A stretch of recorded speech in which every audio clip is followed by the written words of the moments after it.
30 days 30 question की series में आज हम आ चुके हैं डे 4 क्वेश्चन नंबर 4 पर। एक ऐसी सीरीज जहां पर हम करेंगे most repeated most latest questions, March 2026 के क्वेश्चन लेटेस्ट पैटर्न पर बेस्ड।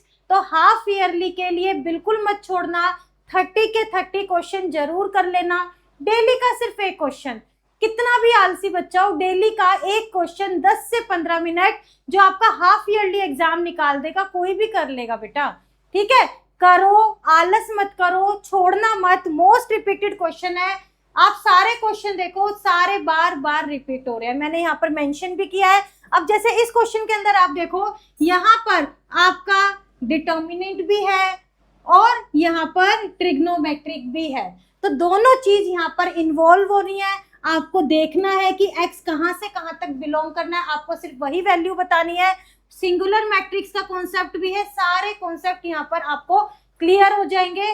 तो ये करो, इससे क्या होगा, एक क्वेश्चन अगर आप कर रहे हो तो इससे क्या होगा, आपके बहुत क्वेश्चन सॉल्व हो जाएंगे। आप एक क्वेश्चन कर तो लो 10 से 15 मिनट देकर।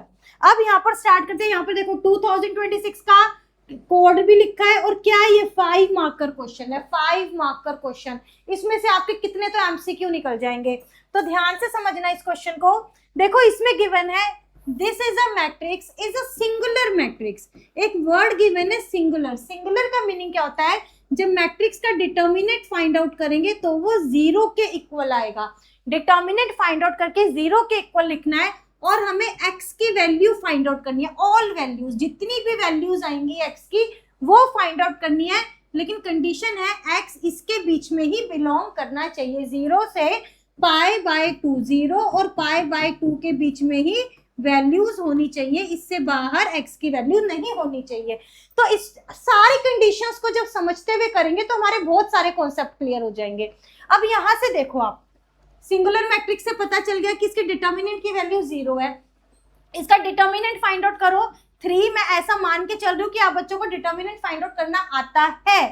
फर्स्ट रो 1 के अरेंज में क्या कर रही हूँ, इसको ओपन कर रही हूँ। क्लियर है, इसको ओपन कर रही हूँ रो 1 से, तो 3। अब रो 1 कैंसिल कर देंगे तो यहाँ आ जाएगा 8 - 7 cos 2x। अब आ जाएगा दिस एलिमेंट, तो माइनस ऑफ -1 यहाँ पे आएगा, इसको कैंसिल कर देंगे तो -14 plus 11 2x, 11 cos 2x plus sin 3x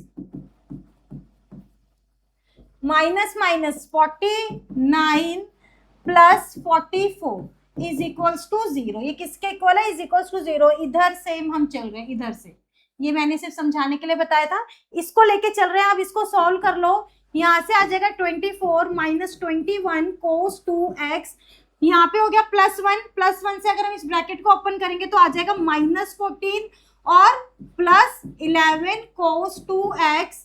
यहाँ पर देखो -49 प्लस 44 -5 आ जाएगा, -5 sin 3x is equals to 0। अब यहाँ पर देखो, इसे सब्ट्रैक्ट करेंगे तो ये अभी तक सिंपल कैलकुलेशन चल रही है, आगे देखेंगे।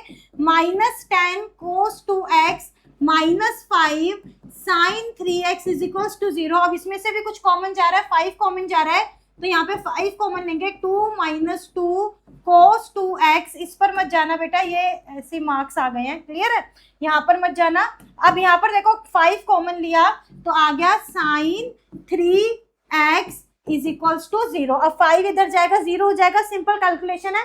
अब नेक्स्ट चलते हैं, अब ध्यान से देखने वाली चीज है। अब इसको इक्वेशन को लिख लेती हूँ मैं, 2 - 2 cos 2x, 2 - 2 cos 2x minus sin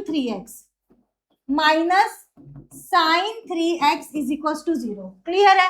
अब यहाँ पे देखो, इन दोनों टर्म्स में से ध्यान से देखना, बिल्कुल ध्यान से।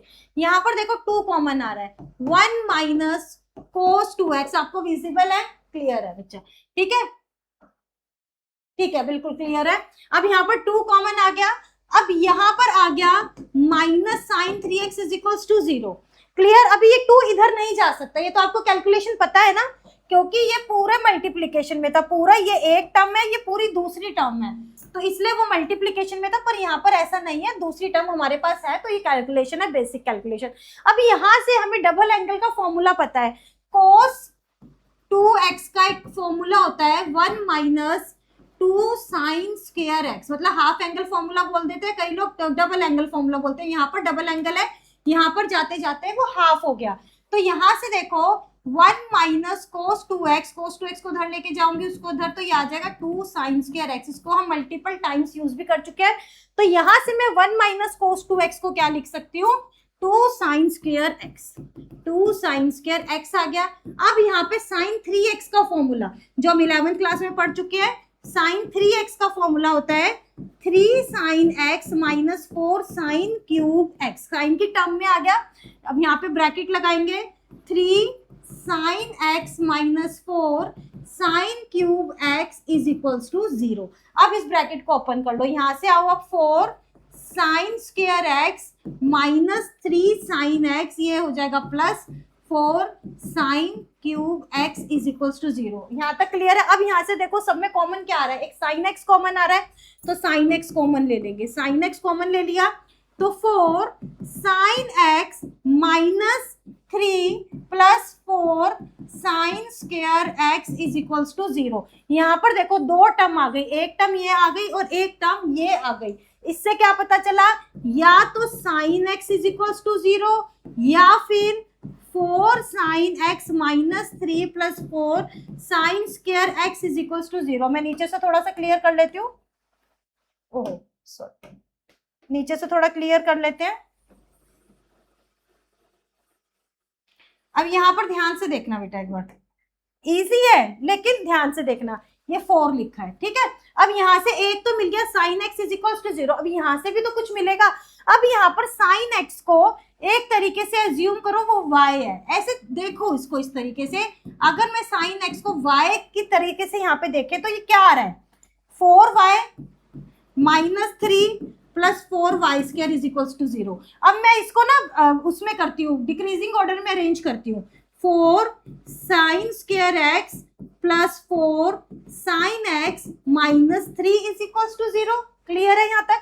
अब अगर हम इसको इस तरीके से देख पा रहे हैं, 4y square plus 4y minus 3 is equals to 0, तो हम इसमें क्या करेंगे, मिड टर्म स्प्लिट कर देंगे। मिड टर्म स्प्लिट करेंगे तो क्या आ जाएगा, यहाँ पर ये स्क्वायर है, यहाँ पे ठीक है, स्क्वायर है। यहाँ पे देखो 4 sine square x as it is plus देख रहे हो 6 sine x minus 2 sine x minus 3 is equals to 0। Clear है, ये दोनों बन रहे हैं 12y स्क्वायर और यहाँ पर आ गया प्लस 6x, ये क्या आ गया, मल्टीप्लाई करेंगे तो 12y square sine x square आ रहा है, और वो ठीक है। मिड टर्म स्प्लिट करिए सिंपल इस तरीके से ले जाते हुए, जैसे आप डायरेक्ट कर सकते हो वो ज्यादा अच्छा है। अब यहाँ से कॉमन निकाल लो, तो यहाँ से आएगा आपका 2 साइन x, अंदर बचेगा 2 sine x plus 3 minus 1 common, तो अंदर रहा पॉजिटिव हो गए, माइनस कॉमन निकाल दिया, 2 sine x plus 3 is equals to 0। तो यहां से दो टर्म आपके पास मिल गई,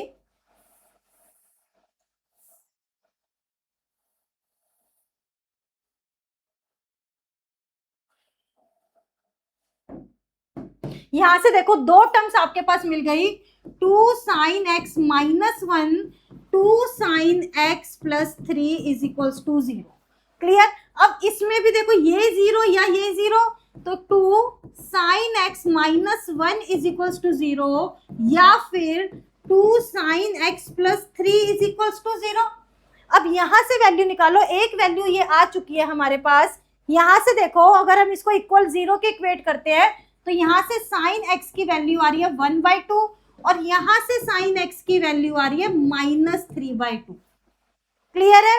अब यहाँ से देखो 3 वैल्यूज हमें मिल गई, ध्यान से देखना, we got 3 values, sine x is equals to 0, 1/2 और माइनस 3/2। माइनस 3/2 को ध्यान से देखो, ये माइनस 1.5 के इक्वल आ जाएगी, माइनस 1.5। और यहाँ पर और जो साइन x की रेंज है, साइन x की range of sine x is -1 से 1। हम सब ने पढ़ा है कि ये इसकी रेंज होती है साइन फंक्शन की, मतलब जो साइन x है वो -1 से 1 के बीच में ही हो सकता है। So sine x can never be equal to -3/2, वो इससे बाहर जा ही नहीं सकता, तो इसके इक्वल तो ये हो ही नहीं सकता, तो इसे तो हम कर देंगे डिस्कार्ड, ये डिस्कार्ड हो गया।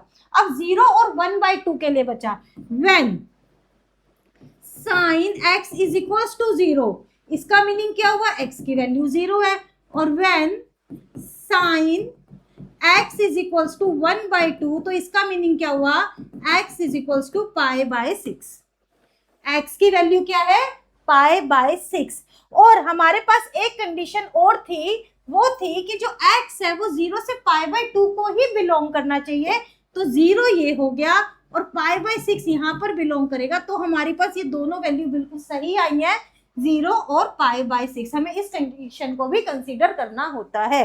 क्लियर है? तो यहाँ से x की वैल्यू 2 आ गई, 0 और π/6, यही आपका आंसर है, यही आपका आंसर है। तो यहाँ से आपने समझा सिंगुलर की प्रॉपर्टी को यूज करते हुए, सिंगुलर था तभी तो हमने उसको इक्वल टू 0 रखा, अगर सिंगुलर वर्ड नहीं होता तो हमें नहीं पता होता कि हमें 0 के इक्वल रखना है या किसके इक्वल रखना है।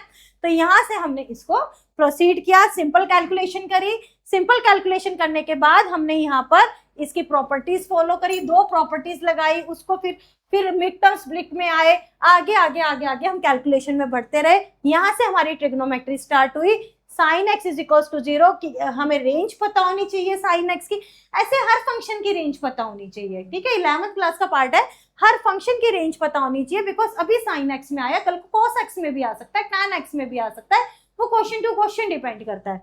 अब इसके अंदर ये -1 से 1 था, तो हमने इसको रिजेक्ट कर दिया, तो 2 वैल्यूज हमें मिली, उसके अकॉर्डिंग हमें एक्स की वैल्यू पता लग गई। क्लियर है बेटा?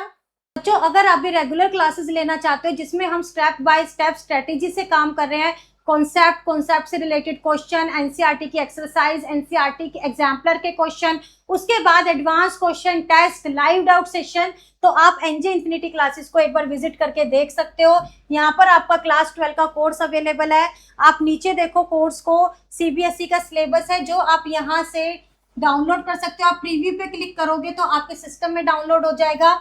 इसी तरीके से आपका वीकली प्लानर, सीयूईटी का भी सिलेबस, जैसे ही आपके एग्जाम हो जाएंगे उसके बाद हम सीयूईटी के लिए प्रिपेयर करेंगे, तो उसका पूरा सिलेबस यहाँ पर अवेलेबल है आपके लिए।